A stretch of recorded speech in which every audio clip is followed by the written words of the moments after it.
You're on Vision with Matt Prater all across Australia on air and online, filling in for Neil Johnson on 2020 today. Coming up in about an hour's time, we're going to be hearing from Pastor Wayne Alcorn. He's the president of the Australian Christian Churches in Australia, and he's also pastor of Hope Centre, a multi-campus church in Brisbane. He's released a new book about fatherhood.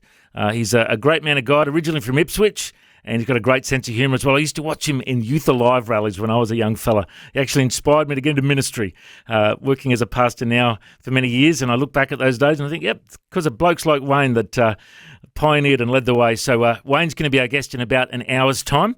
Make sure you hang around for that. Now, we are going to open the phone lines shortly, and we're going to be talking about the intersection between creativity and spirituality. Our guest today is Rod Pattenden. He's an artist, an educator and a writer based in Newcastle in New South Wales. He's an adjunct fellow with the Australian Centre for Christianity and Culture, and his new book is called Imagination in an Age of Crisis. Rod's been exploring how the human imagination is formed, sustained, employed and expanded. The book asks, what contribution do the arts make in a world facing the impacts of globalism, climate change, pandemics, and losses of culture? It's another book on the shortlist for this year's Australian Christian Book of the Year. Rob's website is rodpattenden.id.au. You can look him up. And it's a privilege to welcome him to the airwaves today in sunny Newcastle. How are you, Rod? Look, I'm with the other half of Australia. We're all sick with the flu, so I'm home, nice and warm in a sunny spot. So I'm doing well. Well, mate, I used to do a Christian radio show when I was 18 years old in Newcastle many years ago, and I've got lots of fond memories of Newcastle and some great beaches there too. Hey. Yeah, it's a great city. Everyone drives past, but it's a beautiful jewel to live. Great place to live. Yeah, fantastic. Now, mate, let's find out a bit of your story. Where were you born and raised? So I'm a Sydney boy. Grew up in inner city Sydney in the North Shore, and I think you were alluding to my experiences with the church, and I have a really unfortunate story that my parents took me to Sunday school at the age of 5, and I cried so much they asked me not to come back the next week. Oh. So that was a pretty awful beginning, but certainly in my teenage years I got involved in the local church, which had a great ministry with a coffee shop and bands, and sort of really was appealing to young people. So I got very much involved and got involved with the youth group. And so, around the age of 19, when I was actually at art school myself, I got committed my life to Christ and got very much involved in the local church, which has sustained me since. Well, I always love to hear about people's conversion stories. Was it like at a church service or an outreach or a camp? How did it happen? Yeah, at a church service, there was an evangelist who we knew of, who was visiting, and it made me think about, well, where was my life headed, and what was best and nourishing for me, and the figure of Christ was that gracious offer of love and forgiveness. And was there a big change in your life? Yeah, I got more focused around where I was headed, which was pretty good because I was at art school, which is a pretty hairy place to be educated. Was full of all sorts of interesting folk and things going on. So, it was a pretty crucial rudder in my life in a time that probably I didn't have much of a rudder. And tell us a bit about the next steps for you. So you were at art school, you'd come to Christ.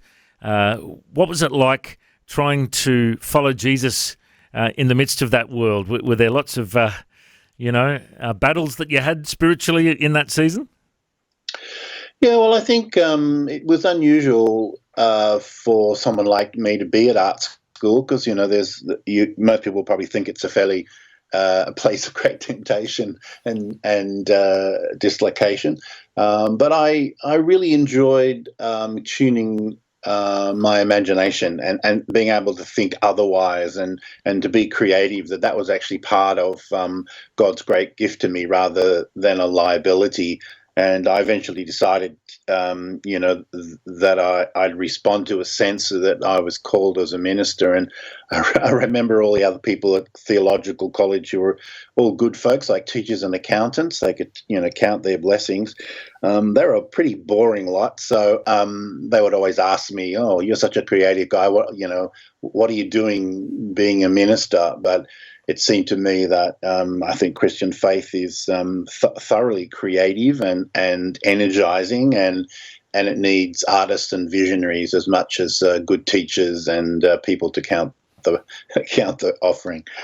Well, I have a little bit of a similar story in the respect that I went to a School of Creative Arts in Sydney, in Brookvale, when I was 19. Oh, Brookvale, yes. I Yeah, had good friends who taught there, actually. yeah. Yeah. And I was in drama and music was my two electives. So I was into the creative arts myself and in radio as well, and ended up being a youth pastor for 10 years and a pastor now for 17 years. But I found that it was great training because you get confidence when you're performing. You learn how to relate to the audience, the crowd, the congregation that you're ministering to, and you learn to be creative in your preaching as well because...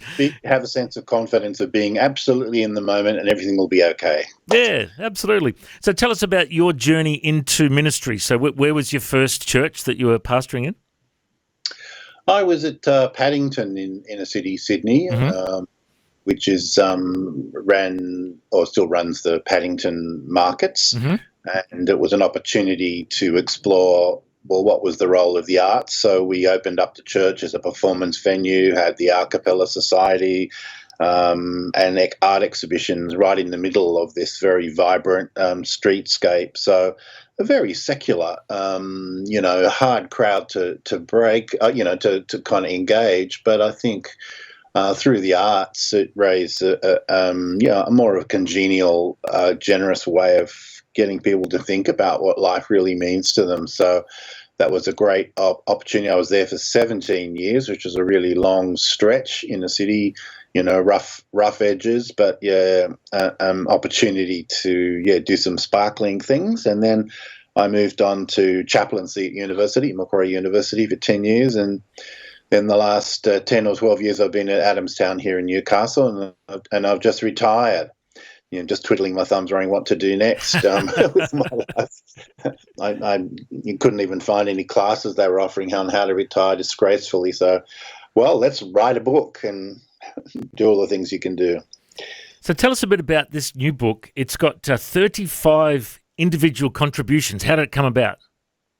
Well, it's an interesting animal, this book. It's a big thunking volume. It's 345 pages, so it's a bit of a brick for a book these days. But it was a collaboration with Jason Goronsky, who's associate professor of theology at Whitley College, part of the University of Divinity. And Jason and I found we had a common passion for this conversation between art, creativity, theology, thinking about the shape of life. And we started a blog site, Arts and Theology Australia, which regularly posts articles reflecting on the conversation between art and music and theology.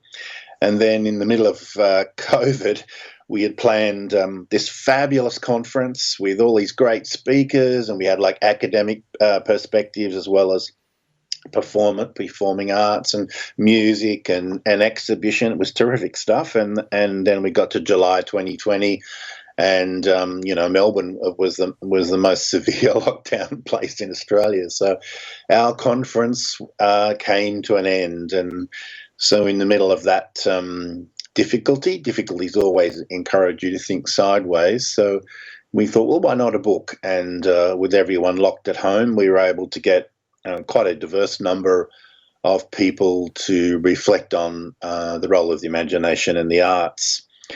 So it's an interesting book. It's got great colour illustrations. It has about a third of the content is by academics from around the world, writing on music or imagination or cultural perspectives. And then there's about another third, a great collection of fine poets. So it kind of examples what art can do rather than talking just about art. And then another third is from practitioners, artists, musicians, writers who actually contribute some creative work. So we've got an interesting book, which would be an appeal to obviously thoughtful academic types or pastors or leaders or people working with the role of the imagination, and then also a beautiful set of poems and then short reflective pieces. So there's something for everybody. We wanted to kind of create this hybrid conversation between academic stuff and then the practitioners, which often is a bit of a clunky conversation. Academics like to talk to themselves, and artists and musicians sort of get shoved to the edge. So here's an opportunity to have a big conversation. And I think the guiding edge to it was, my God, look at the difficult way in which the world is being shaped. It's a difficult horizon. There's war in Europe. There's climate shifts, awful weather patterns. There's a general anxiety in our population about the certainty of what the future offers, and I guess our offering is well, that's why we need artists and poets to reimagine hope, like to give us reasons for getting up each day and struggling and really believing in the big picture stuff about hope and what that might mean in our culture. And, I've always loved the quote, that God created us to be creative. And, the Bible says that we're created in the image of God, and if God is a creative God, therefore we should be creative. Do you just want to unpack that for us and speak to that thought? Yeah, well, that's an interesting question, because I have a sort of two voices come to the front of my mind in regard to that question. And one is the Christian pious response is that, don't sing too loud, don't move, don't draw attention to yourself. It's all got to be about God. Or to have a sense of, oh, wow, it's just fantastic to be alive. I want to express it. I want to enjoy the gifts I've been given, my capacity to think or dance or whatever it is. So I know I inherited in my own Christian background this uncertainty about whether I could be fabulous, whether I could be excellent, whether I could really push my talents and capacities, or whether that was going to be distracting from my sense of faithfulness to God's call. So for me, I think that's been really a guiding line in my life. And I've decided, I suppose, that art is so important, and that Christians need to be involved in secular pursuits and in this area of the arts in Australia. That's certainly the answer to my own question. Is really God calls us to be the best we can possibly be. The glory of God is a person fully alive.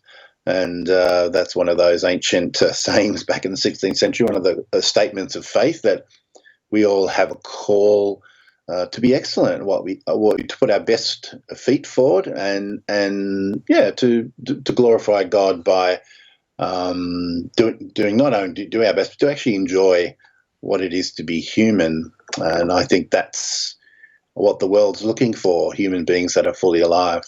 Absolutely. I love that quote, that the glory of God is man fully alive. And, when it comes to inspiration for art, whether it be writing a book or writing some music, performing some music, dance, whatever creativity you get into, I'm curious to know, where does the inspiration come from? Sometimes you could have writer's block and you just can't get those words on the paper, Sometimes you can't think what to paint next, Tell us, for you personally, you're an artist yourself. What inspires you in your creativity?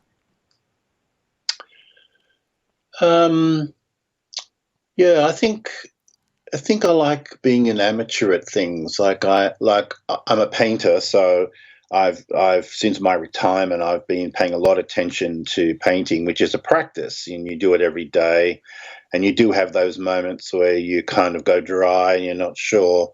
Well, I put the paintbrush down and put some music on, and I dance. It's a bit embarrassing, 67-year-old guy dancing in the house next door, but I don't put music too much on. But I've just noticed that you shift modes and you can regenerate that sense of joyful sense. It's what God's given us a body for, I think, is to enjoy that sense of creativity. So I think that's really getting out of your head, out of yourself. We're often very cerebral, reflective folk, and to have a bigger picture, have a sense of moving myself out of the center of my thoughts, or what am I eating next? What am I anxious about? And then finding myself, I suppose it's a state of grace. You realize that you're part of something bigger, and that you're blessed, and your life is being sustained by a whole lot of other things that are really outside of yourself. And we would include God in that, but it's friendships and food and stuff. Life's bigger than me. My life is bigger than me. Is probably the answer to your question. Well, we are going to open the phone lines and welcome any calls today. The phone line is open, 1-800-316-316. If you want to call, maybe you've got a question. Our guest today is Dr. Rod Pattenden. He's an artist, an art historian, and an educational facilitator interested in the connection between spirituality and the arts. He's written and lectured widely on these aspects of the arts and creativity around Australia and overseas. And he's released a new book called Imagination in an Age of Crisis. It's been shortlisted for the Australian Christian Book of the Year. So if you've got a question about the intersection, the relationship between spirituality and the creative arts, maybe you want to, have a talk about music or painting or poetry. You've got a question you want to ask, we've got an expert on the line. Give us a call. We'd love to hear from you. Phone lines are open, 1-800-316-316. It's Mandisa and Toby Mac. We all bleed the same. Love that song. You're on Vision with Matt Prater all across Australia, on air and online. Filling in for Neil Johnson on 2020 today. And the phone lines are open on 1-800-316-316. Our guest is Dr. Rod Pattenden. He's an artist, an art historian, and an educational facilitator interested in the connection between spirituality and the arts. He's been serving as a pastor for many years in places like Pattenden in the inner city of Sydney, also in Newcastle. And he's been part of a wonderful new book that's been released recently called Imagination in an Age of Crisis. It's got 35 contributors to this book, and it's been shortlisted for the Australian Christian Book of the Year. And we've been chatting about the relationship between spirituality and the creative arts. If you've got a question or a comment, call now, 1-800-316-316. And we've got Pam from Bowen on the line. How are you, Pam? I'm good, thank you. Have you got a question or a comment for Rod? I've got a comment. I really connected with what you were talking about, Rod, and I can't wait to read your book. I'm an artist, and I actually have been tapping into creativity since I was a child, and I really see the connection between spirituality and the arts, and it really excites me. That's, like what you're focusing on, with the book. And I can see that people need that in their everyday lives, Creativity is just something that you thrive on, and it brings you alive. Rod, any thoughts or comments for Pam? Oh, well, what an excellent recommendation, Pam. That's great news. I think creativity is yep. Sorry, I lost touch there for a minute. Yeah, go ahead, Rod.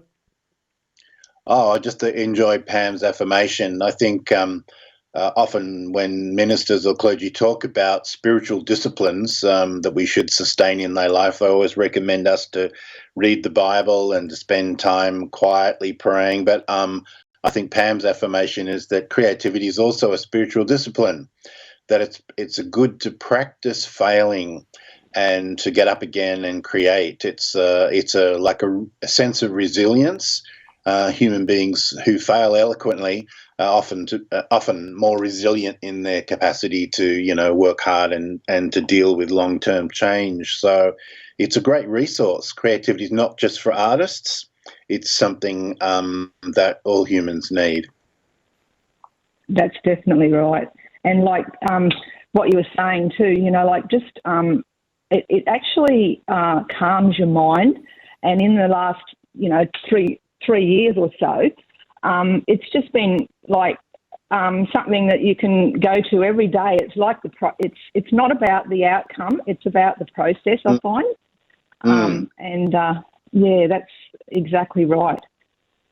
Well, that's a good comment you made there about the process. The process is itself something worth engaging in, rather than always being concerned about the outcomes. We always Definitely. wanting to be perfect or arrive at the end, but we learn a lot about ourselves and deepen our engagement with life and with grace and God through just engaging in that process, giving ourselves time to incubate a fuller sense of breathing in life. Definitely. It gives you more time to be in the moment, doesn't it? Instead of focused on the busyness of life, creativity in any form, could be poems, it could be it's very broad, isn't it? It's not just narrow, it's everything. And I think given we live in a consumer society, we're always being trained to be anxious about what happens next or whether we'll have enough clothing or food. Anxiety is something that's conjured, in a sense, by the world in which we live. So it's quite countercultural to be happy, to be content, to be quiet. These are great practices that help us consume less and find a deep sense of contentment. Yeah. No, I'm really excited about what you're talking about today. And I was driving the car when it came on the radio, and I knew that I had to listen to this conversation.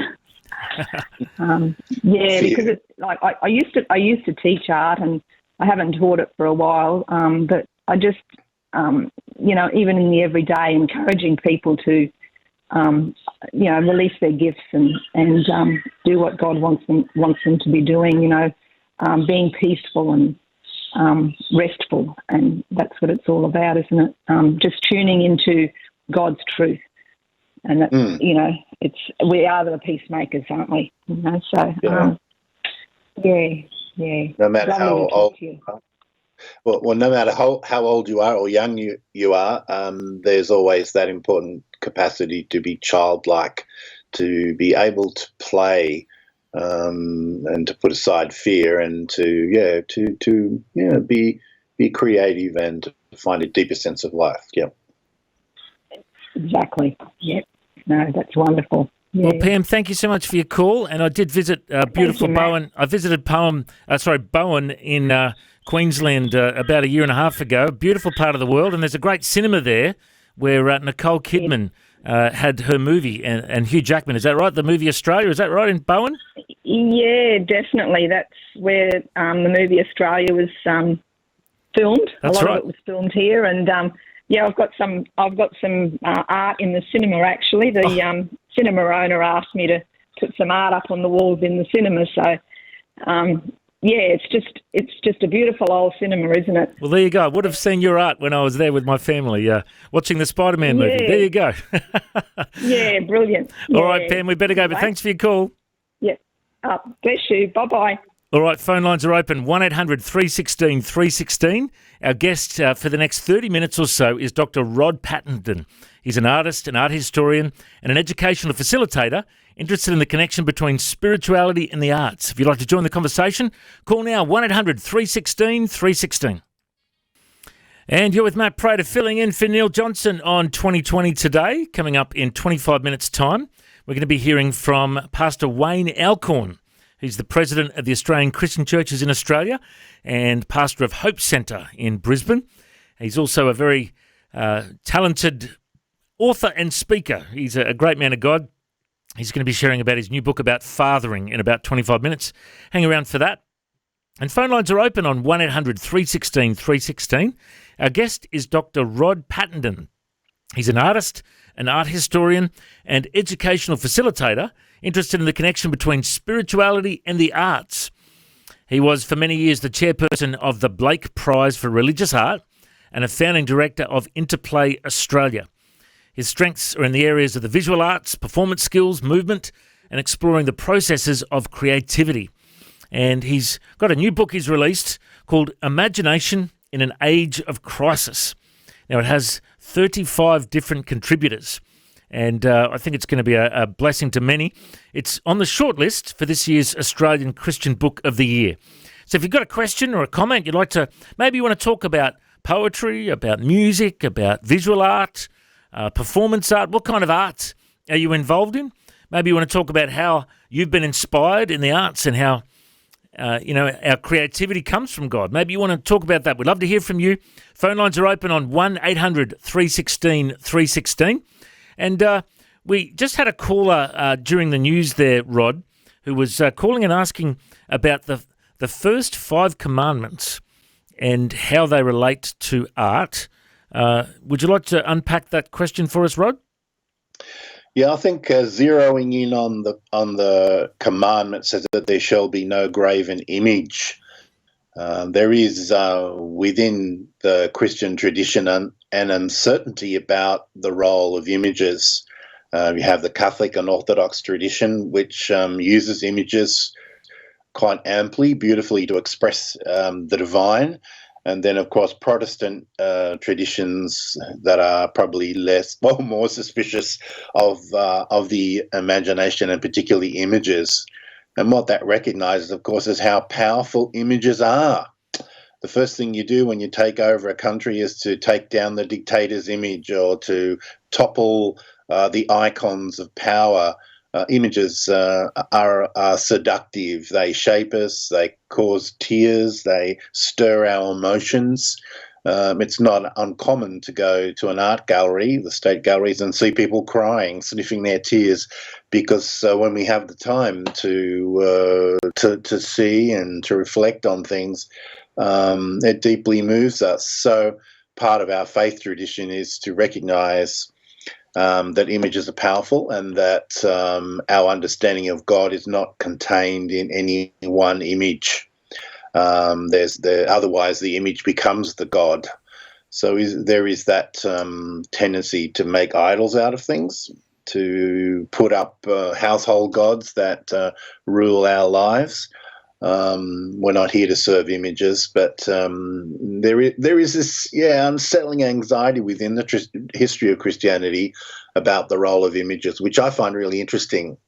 That's really interesting for an art historian to say, well, why do people cry? Why do people attack images? Why does that occur? And that's probably some evidence of their power and effect on us. I've been, for many, many years, was chair of the Blake Prize for Religious Art, and I was always getting myself into trouble in Sydney with either an archbishop or someone else important because of the possible offence or disruption contained in some of these very expressive contemporary artists putting in works which they considered to be religious in nature. And it was certainly evidence of the capacity of images to unsettle us. But I kind of really like that. I think, you get settled in your ways of thinking, and sometimes it's good to be nudged out of one's affections or commitment to the way you see things. God is not contained in any one image, or we never grasp fully who God is or God isn't.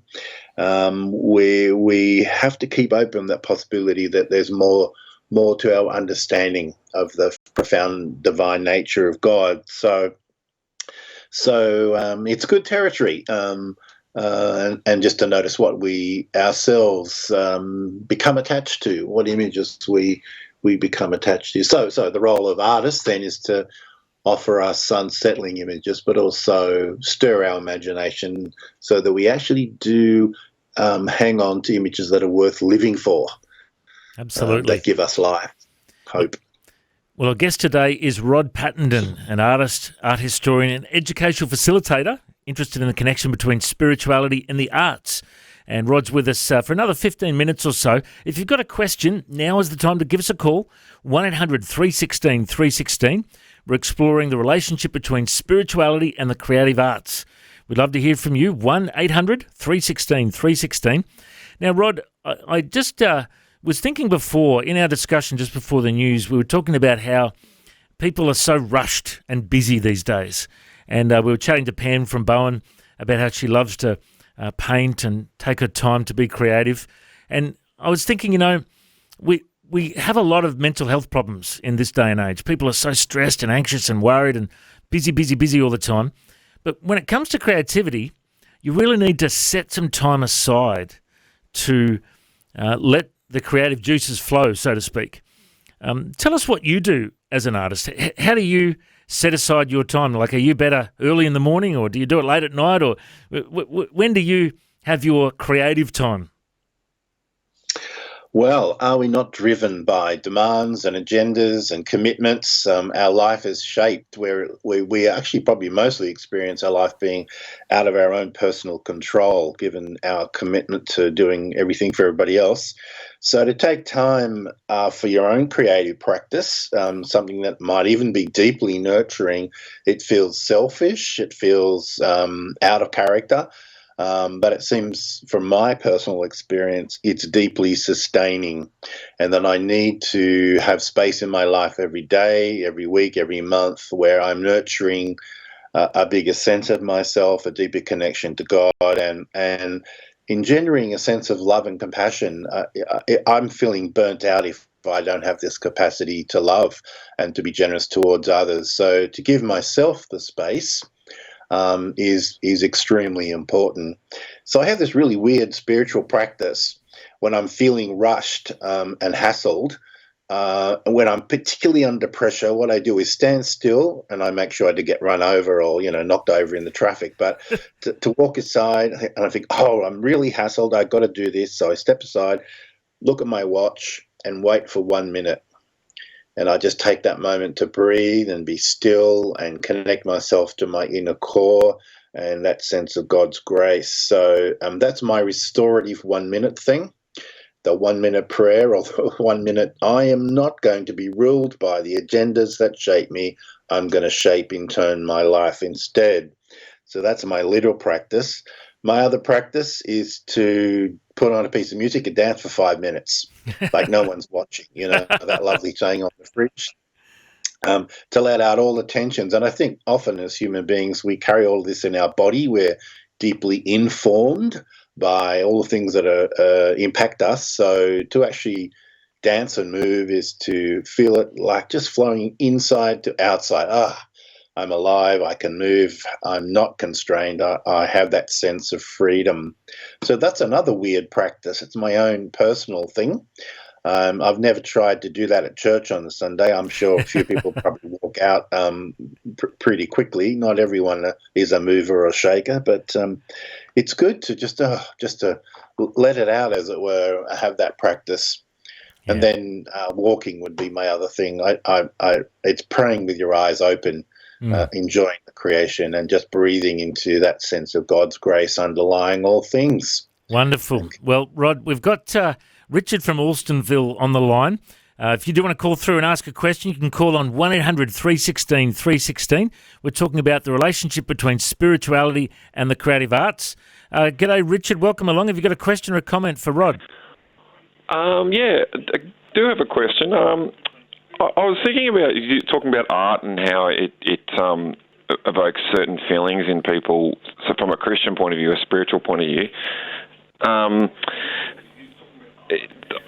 think about the museums in America where African American persecution stuff, the 60s and 80s and stuff. And I was wondering, is there any correlation from sort of that sort of art photography to the Christian gospel movement in America, and is there anything we can see that where the Spirit has moved out of that? What are your thoughts, Rod? Yeah, that's a nicely speculative connection. I mean, the 60s were a time of great ferment. You got the hippie movement, Woodstock, and the Jesus Revolution. It was a time of change and certainly from my point of view, a time of reimagining. Things have got to be a bit different than they have been. The ideals that we have inherited from our parents have resulted in the likelihood of a nuclear holocaust. So the 1960s was a time of great ferment. I kind of look back with nostalgia to that, whether this is the kind of thing we now need in terms of the kind of troubles we face with climate change and war in Europe and COVID too, which this book came out of, forced us out of our patterns to think again about who we love, what is the nature of community, how do we live together as human beings, and that also needs to be restirred and reimagined. And that didn't answer your question. You've actually opened up a really bigger set of questions there. Did you want to comment further on that? It's kind of a hard one to delve into, but I thought of that. I watched a movie one time where they were talking about the museums, where it goes back to the 1800s. But the lady was explaining out of it the story that her pain and suffering didn't come from necessarily the what happened, but it was both. It was from what happened, but also love and peace that came out of that after the struggle, and what was born in the gospel movement. It's kind of hard to explain unless you've seen it. Any sure. thoughts? So you're talking about the Black African American experience. So I'm talking about it as it's kind of hard to put in a spiritual thing. How you relate it to what God did through, I guess one of the best things is Amazing Grace and William Wilberforce and John Newton. That's probably the closest explanation I can draw to it. What are your thoughts on that, Rod? Sure. Well, you're touching on some big questions which this book does deal with about the nature of the gospel and culture. One of the essays in the book is by Amina McIntyre. She's an African-American scholar who looks at some of the writings that have come out of the African-American experience, Toni Morris and other authors, where they connect Christianity to the Black African-American experience of God as liberator, as hope, as a source of cultural resistance. And that's a really difficult, interesting set of dynamics where you have Christians on both sides of the question of slavery. There were some people in the 1800s who were saying, well, God has ordained different cultures and different races to have different roles. And so white people, they're the managers, black people are the workers. But God was also at work within black culture, and the gospel movement, jazz, all sorts of cultural forms come out of the Black African-American experience as a form of questioning and resistance. So that's really interesting, complicated stuff where you see the official image of Jesus as a white person, and then this other image of Jesus as the black change agent, the disruptor, the bringer of hope. So that's always that anxiety that you think you know where Jesus is on an issue. Here is an example where there were different views and different power relationships, I think. Any more questions or comments there, Richard? No, that's all. Thanks, guys. Good on you, mate. Thanks for your call. And phone lines are open on 1-800-316-316. And, Rod, I'll just pipe in there my 2 cents thinking about the song Amazing Grace. It's an amazing testimony of John Newton, isn't it? After being a slave trader and being on one side of the fence, after coming to Christ and realising, hey, I was doing the wrong thing. I was a sinner. And writing that song, it is a wonderful example of, art changing the whole world, really. I mean, that song is the second most sung song around the world behind the song Happy Birthday. It's probably more well known than it's definitely more well known than many other songs, and it came out of that horrific time. But it's interesting how beauty comes out of the ashes, so to speak. Sure, it's I suppose what's interesting to me is it's both personal and political. Because that song is also a kind of a protest about the kind of colonialism of London. When you go to London, we all go to London as Australians to kind of experience British culture, and then you walk down near Downing Street, Big Ben. Well, all those buildings in that street were built by money from India and Australia. So part of the realization is slave trading and oppression of other cultures is part of our history. And as we connect our own lives with this story of love and God's grace, it's also something that's disruptive within the larger culture. It raises questions for me about our role in Australian culture as a church. because we know the church no longer is at the centre of Australian culture. We live in a kind of postmodern environment, so we've been pushed to the edge, and it gives us a new role, I think, to be subversive in questioning the assumptions about what it is to be a good citizen. Absolutely. Now, Rod, before we go, if people do want to get their hands on this book, it's called Imagination in an Age of Crisis, and with your co-editor, Jason Goronci. Did I pronounce that correctly? Goronci? Yep, Goronci, yep. People want to find the book. It's been shortlisted in the top 10 Australian Christian books of the year. Where is the book available if people want to get their hands on it? I think it's easily available. You can actually purchase it from the publisher's website. That's Width and Stock, or Pickwick Publications. And thankfully, it's printed in Melbourne, one of those clever things with digital stuff these days. So I got my copies within a couple of days in beautiful colour, and it's a big book. It's something to be shared. But something in there for everyone. Fantastic. And if people want to find out more, they can also search up your website, rodpattenden.id.au. People can search up Rod Pattenden to find out more. And sure. It's been also the Theology and the Arts website is a good place to get background information on the book. Fantastic. And I notice you're on all the social media channels as well, so people can search you up online as well.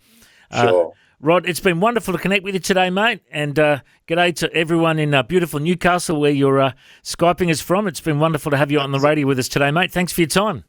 Thanks for your hospitality. Thanks very much. God bless. And coming up soon, we're going to be hearing from Wayne Alcorn. He's the president of the Australian Christian Churches in Australia and has authored a new book about fatherhood and about his father in particular. There's a rich heritage in Christianity from his father as well. It's a great testimony, and he's a great man of God. Wayne Alcorn, our guest, coming up in just a moment on 2020 on Vision.